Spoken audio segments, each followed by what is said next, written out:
Hi there, it's Nicole here for Simon Says STAMPtember with the Waffle Flower exclusive limited edition stamp and die set called Sweet Tooth.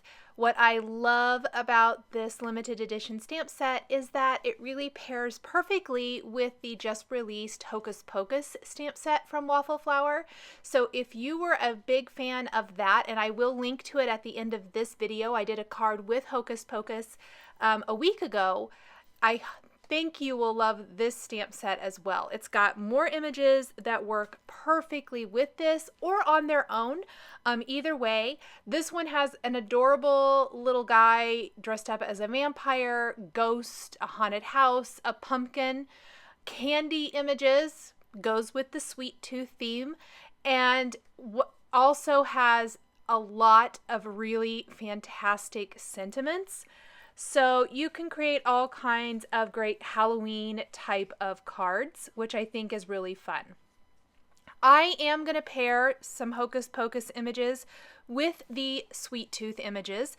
From Hocus Pocus, we're going to use the witch, and then we'll use a spider web as well.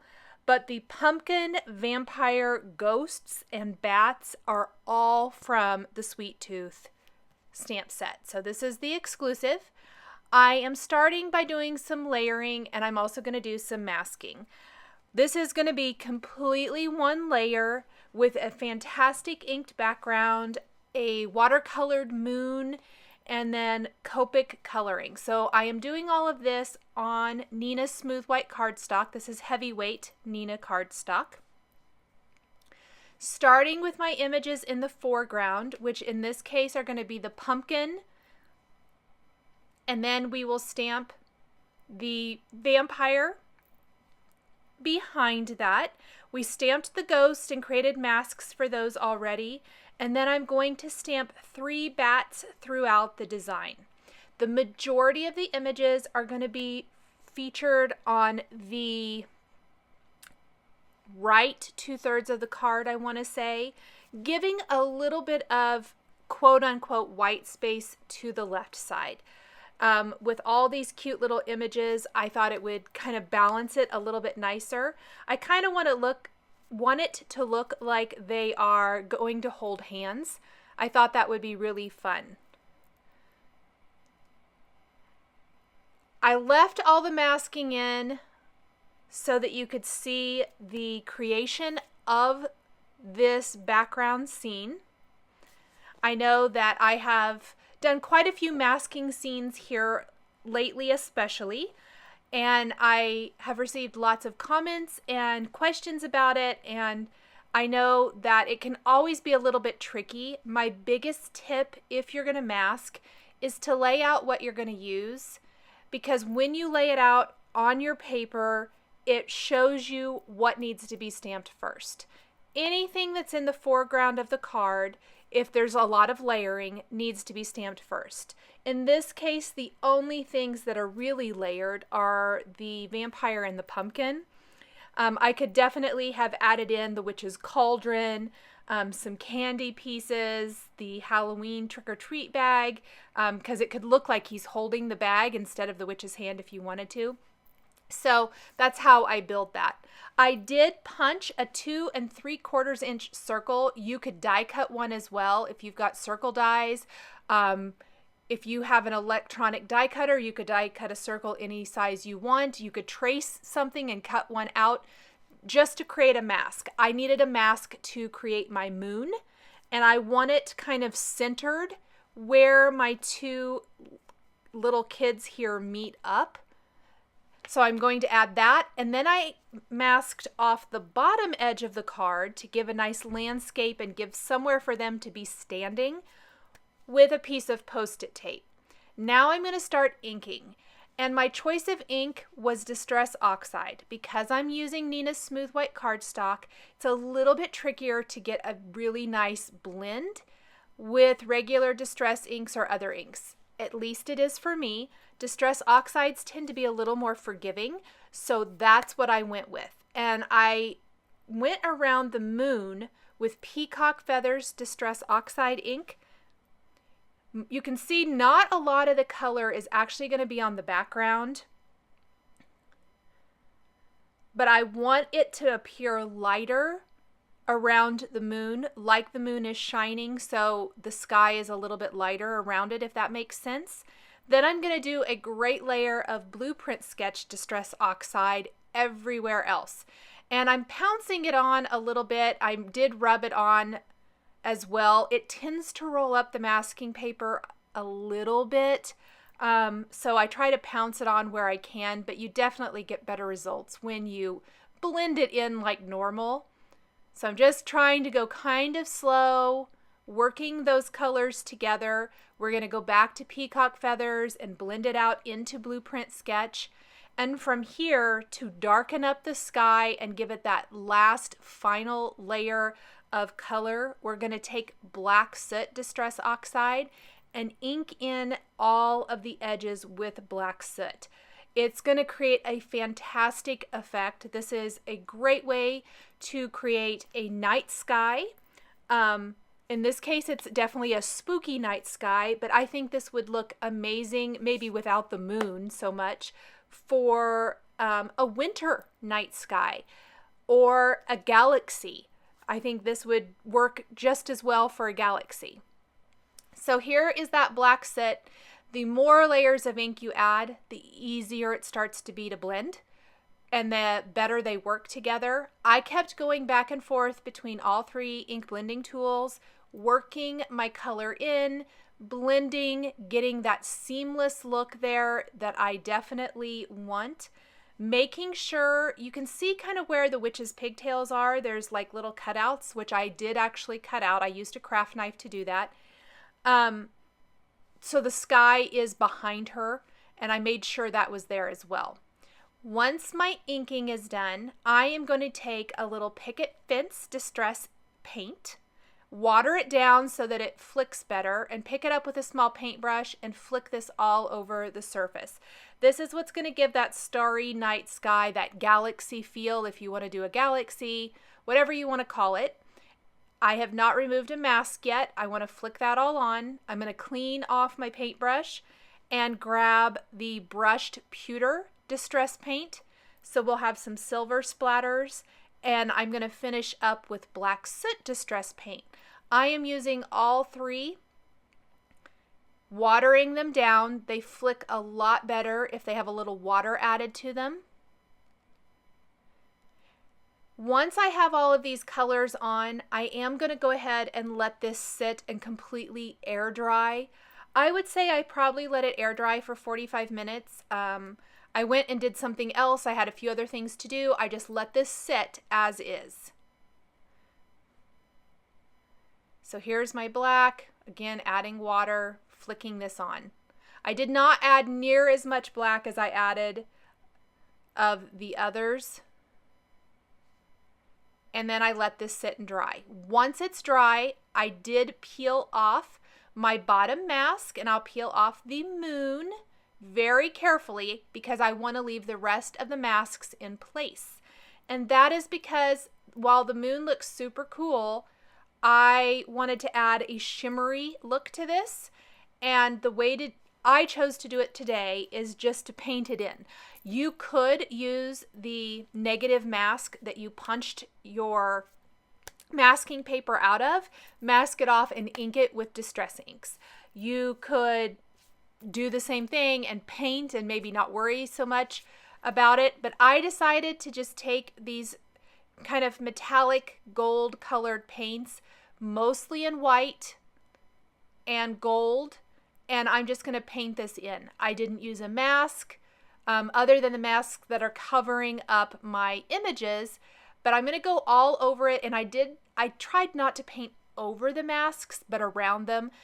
The less water you can add to the masks, the better the result, in my opinion, and the least amount of time that you let water sit on this, the better. This is not watercolor cardstock. Because I'm doing Copic coloring, I needed a cardstock that I could do Copic coloring on, so this is Nina Heavyweight.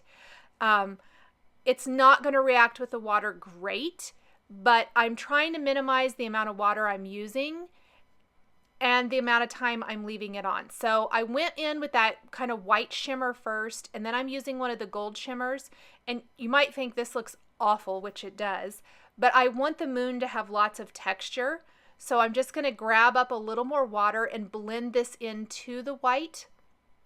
As soon as I get my moon colored the way I want, again, coloring around those masks and not on top of them where at all possible, I'm going to hit this with my heat tool to get it dry as fast as I can.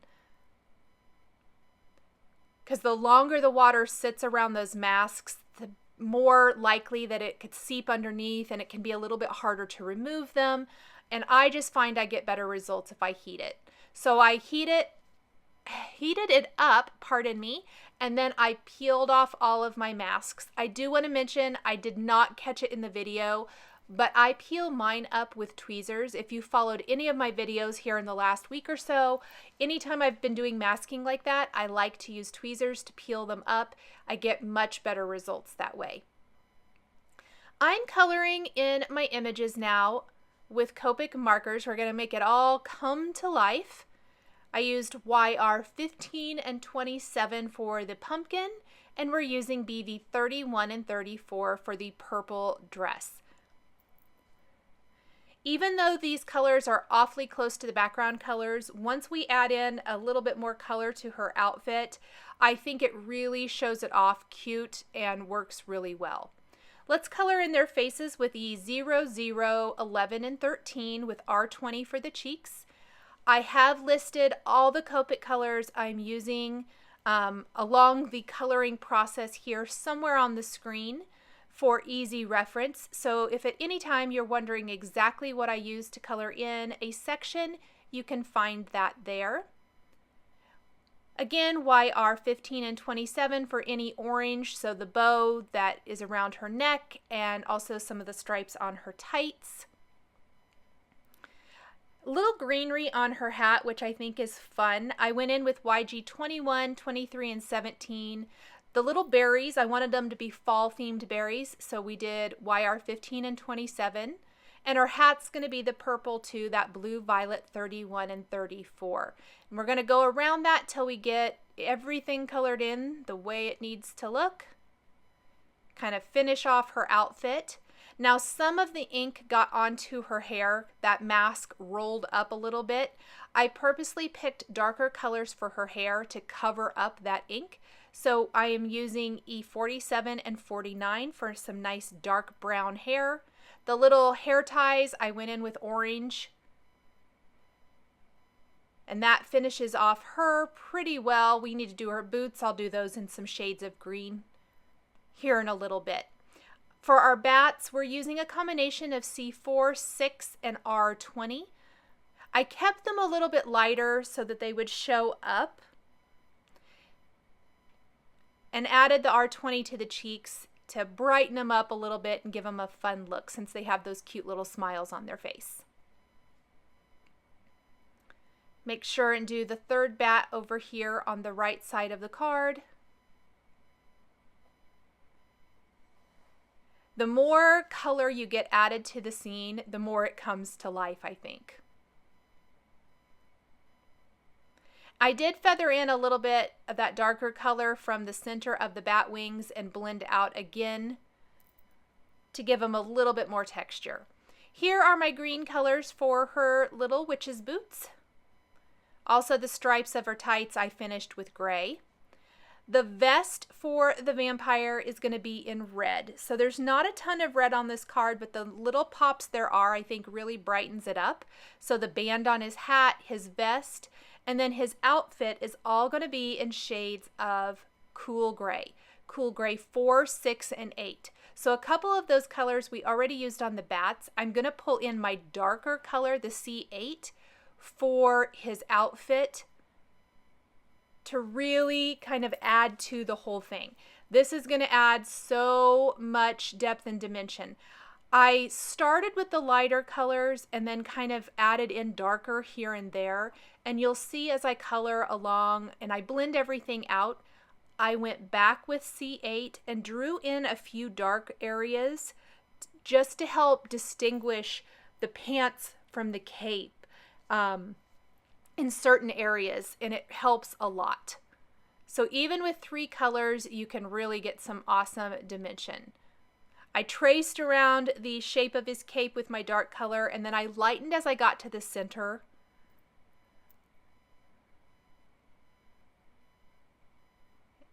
And just blend and blend until we get that look the way we want it to look. Make sure to do the underside of the cape here. His shirt, I'm going to do in some very, very light cool grays, and that is so that it kind of looks white but still has depth and dimension. Here's that dark marker like I was talking about, just drawing in some darker areas and not blending those out. For his hair, I did E53 and 47, just it's a little bit lighter than the little girls, and the cool gray markers here as well. Basically, we have our ghosts left and their little witches' hats, which are going to be a combination of colors that you've already seen me use, and the cool grays to give them a tiny bit of depth and dimension. I went in with white and black pins to add detail to eyes, to fangs, add little highlights here and there, and we're going to do that for all of the images. And I'm also trying to decide exactly which sentiment I wanted to use. I love all of them. I think they are just so, so cute. I love this stamp set. And I think it's a really fun Halloween type of set. And I decided on the I'm Bats About You because I really think that it matches the theme of the card with these two little guys, or two people holding hands, and then all of the bats, of course. So I decided for that. I did add a little shading with my cool gray markers to ground my images even more along that white border. I didn't want to add color down here to the border, but I did want to just kind of color in with some cool grays. It adds some nice shading, shadowing, things like that. And here's just coloring in the witches' hats that the ghosts are wearing with purples, oranges, and cool grays for the ghosts themselves. Lots of blending. I just lay down the dark color and then blend it out with my lighter colors. I did add R20 for their cheeks, and it was a little harsh, so I went over that with C00 to blend it out. Let's go ahead and use our Misty to stamp the I'm Bats About You sentiment from the Sweet Tooth stamp set. It's going to fit perfectly along this bottom edge. I played around with the location of the sentiment a lot, and I ultimately decided this was the best spot for it. I'm going to stamp that with VersaFine ONYX black ink. And then the spider web from Hocus Pocus, we're going to stamp up there in the top left corner using a clear embossing ink. And I thought I might do some stars, but I decided I would use an acrylic block to stamp those in a minute, and we'll do a few scattered throughout our background. Let's stamp that spider web first. I'm going to use the Hero Arts Black Sparkle Embossing Powder to add a sparkly finish to my spider web and to the stars that we're going to stamp in the background. So I added the embossing powder to the spider web, and I'm going to heat set that. Again, everything on this card is one layer. So this is going to be a card that goes through the mail so super easy. I think it's a really fun challenge to try to find ways to create amazing depth and dimension with a one-layer card. And by adding inking, masking, watercolor, Copic coloring, some stamping and embossing, all of these things add so much dimension, but it's still all one layer. So here are kind of a little trio of stars, and I heat embossed those with the black sparkle embossing powder as well. Now here's a little tip. Because I used water with those watercolors for the moon, it did kind of tend to curl up my paper a little bit, and also some heat embossing. I cut a piece of Stick-It adhesive the same size as my card front, so it's just slightly smaller than A2. And I went ahead and pressed it onto my card front with my bone folder to make sure it was nice and secure, removed the backing paper, and then I'm placing this entire panel on the front of my card, and it's going to be nice and secure and lay flat and so great. Thank you guys so much for joining me today for this Halloween themed card using the STAMPtember Waffle Flower Limited Edition Sweet Tooth exclusive stamp set. The supplies I used to create this card are listed and linked below the video here on YouTube. Here are a couple more videos featuring waffle flower stamps and dies that you might be interested in. Thank you guys so much for joining me today, and we'll see you next time.